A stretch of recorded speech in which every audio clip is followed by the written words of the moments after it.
కాదు కదా. దేవుడు నన్ను దీవించట్లేదు, దేవుడు నన్ను ఆశీర్వదించట్లేదు, దేవుడు నా జీవితం అసలు పట్టించుకోవట్లేదు అని నువ్వు దేవునిని ప్రశ్నించటము అది సమంజసమా?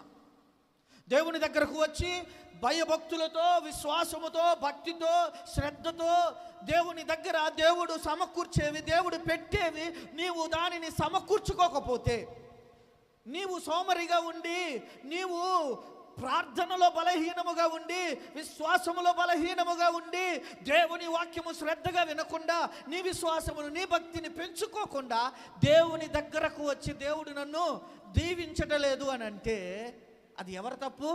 మనదే కదా. ఎవరు కూర్చుకుంటాడు? దేవుడు పెట్టేది. దేవుడు ప్రతిదినం పెడుతున్నాడు. దేవుడు ప్రతిదినం. ఇప్పుడు మనం బిడ్డను కన్నామండి, బిడ్డను కన్నా తర్వాత ఆ బిడ్డకు మనం పెట్టకుండా ఉంటామా? 3 పూటలు పెడుతూనే ఉన్నాం. మరి దేవుడు కూడా మనకి పెడతాడు కదా. నీకేది అవసరమో, నీకేది అక్కరో, నీకేం కావాలో ఆయన నీకు ప్రతిసారి నువ్వు ఆయన దగ్గరకు వచ్చి ప్రార్థన చేస్తున్నప్పుడు ఆయన నీకు పెడుతున్నాడు. ఆయన నీకు పెడుతున్నాడు. పెడుతున్నప్పుడు ఎవరు కూర్చుకుంటారు? ఎవరు కూర్చుకుంటారు? ఇది చాలా ప్రాముఖ్యమైనది. ఈ మాటను మనము ఈ దినము నేర్చుకుందాముగాక.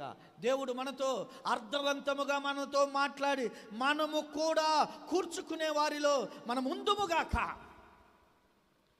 యోబు జీవితాన్ని ఒక్కసారి ఆలోచన చేయండి. యోబు జీవితాన్ని ఒక్కసారి ఆలోచన చేయండి. యోబు ఏం చేశాడు?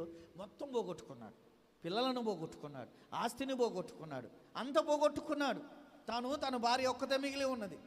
కానీ యోబు అంత పోగొట్టుకున్నా, యోబు ధనవంతుడుగా ఉన్న యోబు దరిద్రుడైపోయినా, యేసు ప్రభుని, దేవునిని, పరిశుద్ధాత్మను, త్రిత్వమై ఉన్న ఆ దైవమును ఆయన ఏం చేశాడు? విశ్వాసము కలిగి ఉన్నాడు.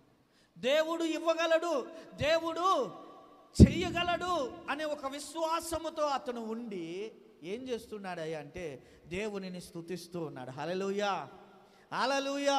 దేవునిని స్తుతిస్తూ ఉన్న ఆ యోబు ఎంత కూర్చుకున్నాడు? రెట్టింపుగా కూర్చుకున్నాడు. ఎంతైతే పోగొట్టుకున్నాడో దానికి రెట్టింపుగా ఆయన కూర్చుకున్నాడు. ఎవరు కూర్చుకుంటారు? బైబిల్ గ్రంథంలో మనము మూలవాక్యాన్ని మరొకసారి మనం ధ్యానం చదువుకుందాం. 104వ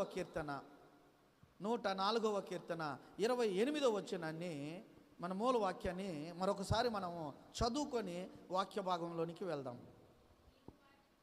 నీవు వాటికి పెట్టునదే అవి కూర్చుకొనును,